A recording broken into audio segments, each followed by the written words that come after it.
The Fed15 podcast is presented by Serving Those Who Serve, a financial planning practice serving federal government employees and retirees all over the country. This podcast is for informational purposes only and is not intended to be taken as financial advice. All listeners should consult their personal advisors before taking any action. The opinions expressed by our hosts are their own and do not reflect the views, policies, or position of either Raymond James or Serving Those Who Serve. Securities are offered through Raymond James Financial Services, Inc., member FINRA SIPC. Investment advisory services are offered through Raymond James Financial Services Advisors, Inc. Serving Those Who Serve is not a registered broker-dealer and is independent of Raymond James Financial Services, Inc. Welcome, everyone, to the Fed15 podcast, presented by Serving Those Who Serve. Each week, we discuss the latest news and info the feds need to know in 15 minutes-ish or less. So whether you are a seasoned federal employee or just starting out in your career, we've got you covered. So grab your coffee, your energy drink, green juice, whatever you need to get through the day, because we are going to give you everything you need to know but might have missed. We're your host. I'm Dan Sipe, and I am joined by the irrepressible Katelyn Murray. Irrepressible. Katelyn is a trooper because she's fighting through a bug to be with us. Katelyn, how you feeling? I am feeling on this side of the dirt, my man. I got this like terrible head cold, chest cold thing. You know, winter is not my season. I'm a summer for sure. Yep. Yeah, but we are soldiering on. We are bringing all of the updates for feds that our folks need to know, and we have some big ones actually this episode. But before we dive into kind of those heavy hitters, Dan, you've got another shirt for us. Yes, I do indeed. Here's the big reveal. And wait for it, folks. Love it. Love the exponential 8. I had to count in my head. I was like, la, la, la, la, la, la, la, la, la. Yep. So, no, the math checks out. Love it. You know, I always have at least one shirt that confuses somebody who they're going, function of what? It's like, no, it's fa, and then 8 laws, la-las. So, love it. I'm sure there's an Excel spreadsheet version of that too that we could work up as a mock-up. I also have another sweatshirt that says "Ho cubed." Ah, love that. Very fun. Very fun. Yeah, I'm going to be sad when we don't have your Christmas-themed or holiday-themed shirts anymore. Oh, well. January will be rough. That's what makes it special, you know. But this proves once again that the geek shall inherit the earth. Mm-hmm. For sure. For sure. All right, folks. So today we have some big updates coming down to the end of the year. It's very exciting, you know, Thanksgiving season, Christmas season, holiday season, Hanukkah, if that's your jam. But my favorite holiday that I celebrate at the end of the year is a new IRS contribution limits and updates to all of the numbers and facts and figures that we financial advisory nerds carry around in our heads. So we're going to talk IRMAA brackets. They've been updated for 2025. So my folks who are on Medicare Part B or who are expecting to be on Medicare Part B in the next 2 years or so, you're going to want to listen up for those new IRMAA brackets. And then Dan is going to walk us through the new TSP contribution limits. Very exciting. Yep. So Katelyn, tell us about our favorite ant, IRMAA. Yes. So it's a little bit sweet and spicy today. I'm going to talk to you about if you're signed up for Medicare Part B, or you will be in the next 2 years. I'm going to talk to you about additional money that you might spend. And then Dan's going to talk to you about additional money that you maybe can save in your TSP. So IRMAA brackets. What is IRMAA? IRMAA stands for the Income-Related Monthly Adjustment Amount. And this is a surcharge that is added to the baseline premiums for Medicare Part B and Medicare Part D. So basically, IRMAA is calculated based on your modified adjusted gross income from 2 years earlier. So these 2025 premiums that we're looking at, these 2025 brackets, 2023 income is going to determine what your Medicare costs are in 2025. So there's a 2-year look back here. Obviously, in general, if you make more money, if you have taxable income, more taxable income, then you're going to pay a higher costs for Medicare because it is a standardized program. Now, I'm choosing my words very carefully there. If you have higher taxable income, not necessarily if you have more money. If you're pulling money out of a brokerage account, for example, that's a non-retirement account, the growth there is taxed as capital gain, not as income. And so it's not going to contribute to your modified adjusted gross income. So just to kind of sidebar there. So we've got new IRMAA brackets. There was no increase for that first baseline, but we did see slight increases here on the others. The second bracket has about a $74 increase. Third bracket has a $185 increase. Fourth bracket has a $259 increase. So we do see some slight increases here. And remember, these are monthly numbers and these are per person numbers. If you are curious to see the actual chart and where you might fall into those brackets, we can actually, for my folks who are watching on YouTube, Spotify, this won't help you. But for my folks who are watching on YouTube, I'm actually going to put those brackets on screen in case you want to screenshot those. So give me 1 second and I will share those with you. You know, we're getting tech savvy here on the Fed15. These are those brackets. So you can see here, this is what your modified adjusted gross income would be. Here is the amount of increase for Part B. For Part B, and here is the amount of increase for Part D. Okay. And I've also given you here in this table the total monthly premium. Baseline is $185 here. Alrighty, so takeaways here. Obviously, be mindful of taxable income. If you have a portfolio where you have the benefit of having tax flexibility, right? You've got brokerage account, non-retirement assets. You've got traditional IRA or pre-tax TSP. You've got Roth TSP or Roth IRA money. Be mindful of what you're pulling from which bucket when you are supplementing your income in retirement. Be mindful of these brackets. Important note, these brackets differ from the federal income tax brackets, just to make things a little complicated, okay? So you need to look at federal income tax brackets when you're pulling money out of pre-tax accounts. You also need to look at IRMAA if you are 2 years out from Medicare and you are intending on opting in for Part B, okay? Or if you're already on Part B. So make sure that you're planning your retirement income with IRMAA in mind. And then also consider timing with withdrawal strategies. I know it's the end of the year. A lot of people are looking forward to traveling in 2025.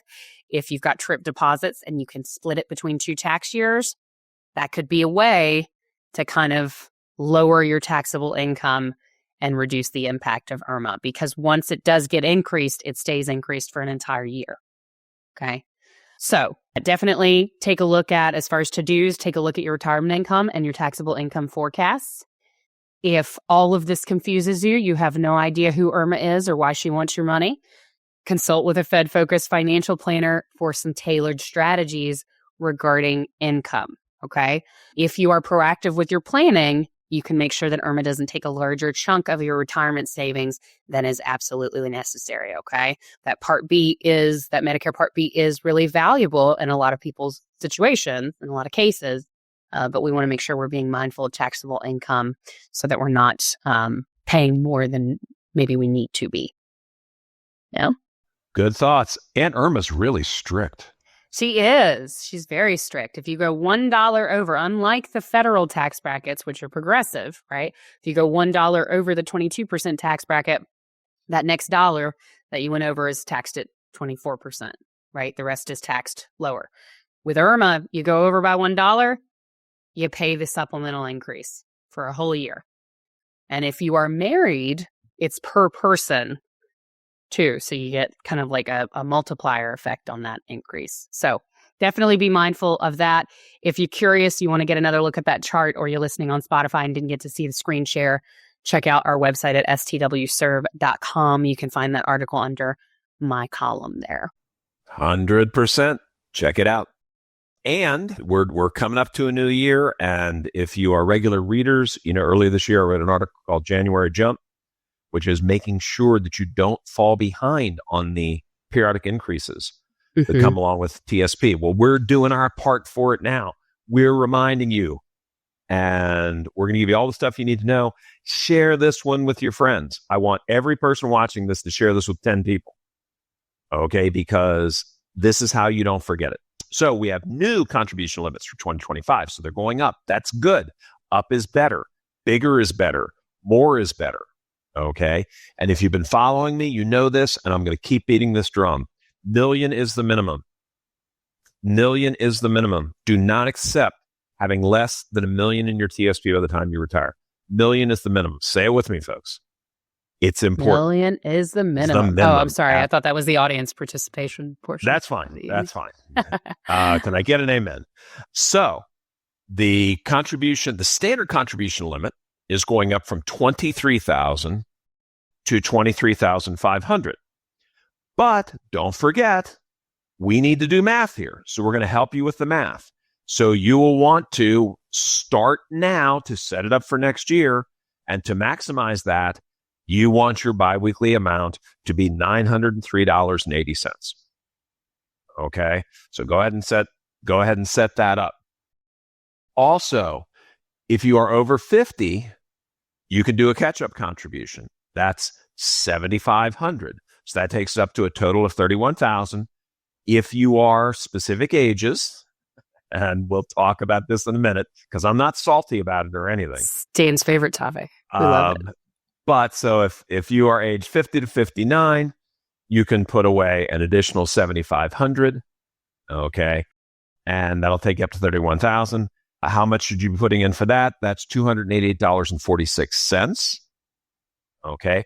But there is also, thanks to the Secure 2.0 Act, there is also a special catch-up contribution. So if that was 50 through 59, then it stands to reason this would be age 60 and up, you would think. You would think that, but it's not. It's ages 60 to 63. So that one little notch in there. And I'm not salty or anything, being over 63. So I think I'm dealing with it pretty well. But for those of you fortunate enough to be between the ages of 60 and 63, you can add an additional $11,250 or $432.70 a pay period. That brings yours up to $34,270. Now, what if you are over the age of 63? So if you are over the age of 63, you are in the category of Dan. And Dan goes right back to $7,500. So we're all in it together. I'll let the Congress explain it to everybody else why they like their 60 to 63-year-old siblings more than us. But they did, and I'm accepting it. Gotcha. Yeah. No, definitely kind of a little bit of wacky planning. I think, in my opinion, what we're seeing here is definitely the effect of, maybe not having financial planners in the room when they're making these types of legislation. I just want to make it clear, Dan and I are available. I will take a pro bono day on that. I think that's a good use of PTO. I do have it on the screen here for folks who are joining us on YouTube and have the video component. This is confusing, folks. If you are joining us on Spotify, you're going to want to go to STWServe.com. And again, if you look under blogs and podcasts, if you check under Katelyn Murray under my column, you'll see this article here on the new TSP contribution limits. There's essentially 4 separate brackets, as Dan was explaining. We've got the age 49 and unders, the folks who are 50 to 59, the folks who are 60 to 63, and then those folks in the Dan category who are 64 and up. And there are different contribution limits for each of these 4 groups. So definitely take a look there. If you know someone who is, I would say, like Dan, you can share this with 10 different people. But if you know somebody who's in that 60 to 63 group in particular, definitely make them aware of this. This is a big change, and this is brand new for 2025. Really good news for them. Yeah. Even if they're turning 60 on December 31st of that year, they're going to be able to put a little bit extra money in. And, it's not nothing. It's a pretty significant amount. Definitely special mention and a callback to Dan's January Jump episode. Check that out if you want to learn more about the importance of maxing out your TSP each year and really capturing those increases that were given as a little Christmas gift by the IRS. I got a homework assignment. Review your current contributions. Okay. And if you're discovering right now that you didn't maximize for the year, let it go, fix it going forward. And then we're going to be here to remind you every November, December to do it again. Okay, it's going to be up on our website. We're going to make sure we're kicking emails out to folks who are our clients so that it just doesn't get missed, because life intrudes. We get it. And we're here to help, and we're the only ones doing this. So we're happy to be a part of that. For sure. I couldn't tell you how many times I meet with feds and, we're going through all of the information and they're like, oh yeah, I'm maxing my TSP. And I get a statement and take a look and, we're $500 short, or we're $1,000 short, or we're $1,500 short. And over the long run, over the course of your career, 20, 30, 40 years, that $1,500 matters. And that gap keeps getting bigger as it gets indexed each year by the IRS. So definitely check your TSP contributions. Forward this episode to anyone that's between 60 and 63 and is a Fed, or share with your friends regarding the new contribution limit increases. That is all of the time that we have today, folks, and then some. But we will be back next week to bring you all the latest updates you need to make informed decisions about your career and financial well-being as a Fed. And be sure to hit that subscribe button here and on Spotify so that you never miss an episode. And please, please, please remember to share it with all your friends and colleagues, even throw in a few enemies because it's the holiday season. Yeah, it's good karma points. Very good. For more information on the topics covered in today's show and more, definitely check out our blog at blog.stwserve.com. You can subscribe to our newsletter, The Weekly Serving, to get all the latest news for Feds delivered straight to your inbox every week. But wait, there's still more. Don't forget our live webinars every single month. We've got some awesome ones coming up on December 12th from 1 till 4. Jen Meyer will be hosting our incredibly popular TSP webinar. And also, don't forget to tune in on December 17th for something that nobody else does, which is our Survivor Benefits webinar, which is hosted by the incomparable Katelyn. You do not want to miss these. And we're really proud of the fact that we have this whole suite of webinars. If there's a topic that matters, we're covering it for you. So sign up for one, sign up for all. Your future self will thank you. Absolutely. Or if you prefer a one-on-one approach, feel free to reach out to our team directly for a financial planning consultation at ask.stws@stwserve.com. You can always reach us there. Thank you so much for listening to the Fed15. I am the vector for illness known as Katelyn Murray.